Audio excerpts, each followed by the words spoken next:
नमस्कार दोस्तों, आप सभी का मायरा वॉइस चैनल में हार्दिक स्वागत है। भक्तजनों, आज की इस वीडियो में हम आपको श्रावण मास महात्म्य 18वां अध्याय सुनाएंगे, जिसमें आशा दशमी व्रत का विधान बताया गया है। श्रवण करेंगे। सनत कुमार बोले, हे भगवान, हे पार्वतीनाथ, हे भक्तों पर अनुग्रह करने वाले, हे दया सागर, अब आप दशमी तिथि का महात्म्य बताइए। ईश्वर बोले, हे सनत कुमार, श्रावण मास में शुक्ल पक्ष की दशमी तिथि से यह व्रत आरंभ करें। पुनः प्रत्येक महीने में शुक्ल पक्ष की दशमी तिथि को यह व्रत करें। इस प्रकार 12 महीने में इस उत्तम व्रत को करके बाद में श्रावण मास में शुक्ल पक्ष की दशमी तिथि पर इसका उद्यापन करें। राज्य की इच्छा रखने वाले राजपुत्र, उत्तम कृषि के लिए कृषक, व्यवसाय के लिए वैश्य पुत्र, पुत्र प्राप्ति के लिए गर्भिणी स्त्री, धर्म अर्थ काम की सिद्धि के लिए सामान्य जन, श्रेष्ठ वर्ग की अभिलाषा रखने वाली कन्या, यज्ञ करने की कामना करने वाले ब्राह्मण श्रेष्ठ, आरोग्य के लिए रोगी और दीर्घकालिक पति के परदेश रहने पर उसके आने के लिए पत्नी, इन सबको तथा इनके अतिरिक्त अन्य लोगों को भी इस दशमी व्रत को करना चाहिए। जिस कारण जिसे कष्ट हो तब उसके निवारण हेतु उस मनुष्य को यह व्रत करना चाहिए। श्रावण मास में शुक्ल पक्ष की दशमी के दिन स्नान करके देवता का विधिवत पूजन कर घर के आंगन में दशों दिशाओं में पुष्प पल्लव चंदन से अथवा जौ के आटे से अधिदेवता की शस्त्र वाहन युक्त स्त्री रूपा शक्तियों का अंकन करके नक्त वेला में दसों दिशाओं में उनकी पूजा करनी चाहिए।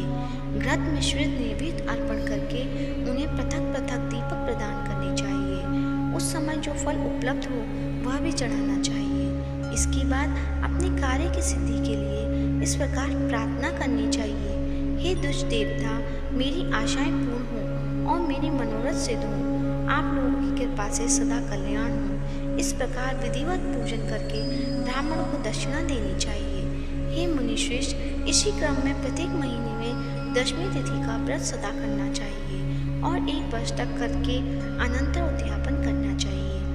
अब पूजन की विधि कही जाती है। सुवर्ण अथवा चांदी अथवा आटे से ही दसों दिशाओं को बनवाएं। उसके बाद स्नान करके भली भांति वस्त्राभूषण से अलंकृत होकर बंधु बांधवों के साथ भक्तिपूर्ण मन से दसों दिग्गजों का पूजन करना चाहिए। घर के आंगन में क्रम से इन मंत्रों के द्वारा दिक्स देवता को स्थापित करें। इस भवन के स्वामी और देवताओं तथा दानवों से नमस्कार किए जाने वाले इंद्र आपके ही समीप रहते हैं। आप ऐन्द्री नामक दिक देवता को नमस्कार है। हे आशी, अग्नि के साथ परिग्रह होने के कारण आप आग्नेयी कही जाती है। आप तेज स्वरूप अथवा पराशक्ति हैं, अतः मुझे वर देने वाले हो। आपका ही आश्रय लेकर वे धर्मराज सभी लोगों को दंडित करते हैं, इसलिए आप संयमिनी नाम वाली हैं। हे याम्ये, आप मेरे लिए उत्तम मनोरथ पूर्ण करने वाले हो। हाथ में खंड धारण किए हुए मृत्यु देवता आपका ही आश्रय ग्रहण करते हैं, अतः आप निरऋषित रूपा, आप मेरी आशा को पूर्ण कीजिए। हे वारुणी, समस्त भुवनों के आधार तथा जल जीवों के स्वामी वरुण देवता आप में निवास करते हैं, अतः मेरे कार्य तथा धर्म को पूर्ण करने के लिए आप तत्पर हो।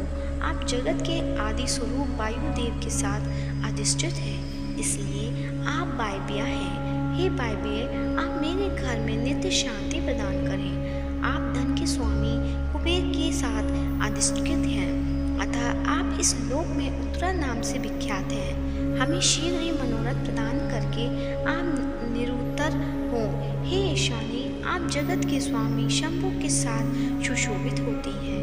हे शुभे, हे देवी, मेरी अभिलाषाओं को पूर्ण कीजिए। आपको नमस्कार है, नमस्कार है। आप समस्त लोगों के ऊपर अधिष्ठित हैं, सदा कल्याण करने वाली हैं और सनक आदि मुनियों से घिरी रहती हैं। आप सदा मेरी रक्षा करें, रक्षा करें। सभी नक्षत्र ग्रह तारागण तथा जो नक्षत्र माताएं हैं और जो भूत प्रेत तथा विघ्न करने वाले विनायक हैं, उनकी मैंने भक्ति युक्त मन से भक्तिपूर्वक पूजा की है। वे सब मेरे अभिष्ट की सिद्धि के लिए सदा तत्पर हों।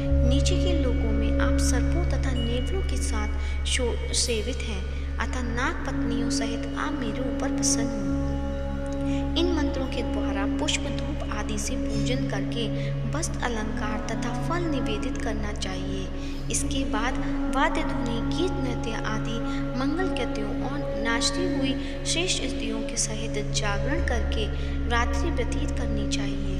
कुमकुम, अक्षत, तांबुल, दान, मान आदि के द्वारा भक्तिपूर्ण मन से उस रात्रि को सुखपूर्वक व्यतीत करके प्रातःकाल प्रतिमाओं की पूजा करके ब्राह्मण को प्रदान कर देनी चाहिए। इस विधि से व्रत को करके क्षमा प्रार्थना तथा प्रमाण करके मित्रों तथा प्रिय बंधुजनों को साथ लेकर भोजन करना चाहिए। हे तात, जो मनुष्य इस विधि से आदरपूर्वक दशमी व्रत करता है वह सभी मनोवांछित फल प्राप्त करता है। विशेष रूप से स्त्रियों को इस सनातन व्रत को करना चाहिए, क्योंकि मनुष्य जाति में स्त्रियां अधिक श्रद्धा कामना परायण होती हैं।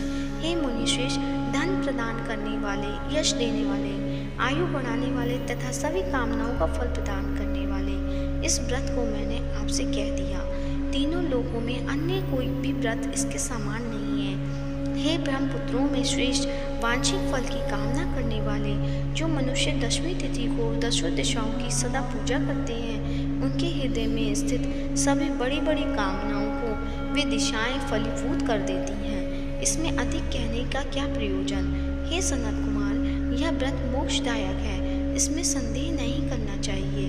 इस व्रत के समान न कोई व्रत है और न कोई होगा।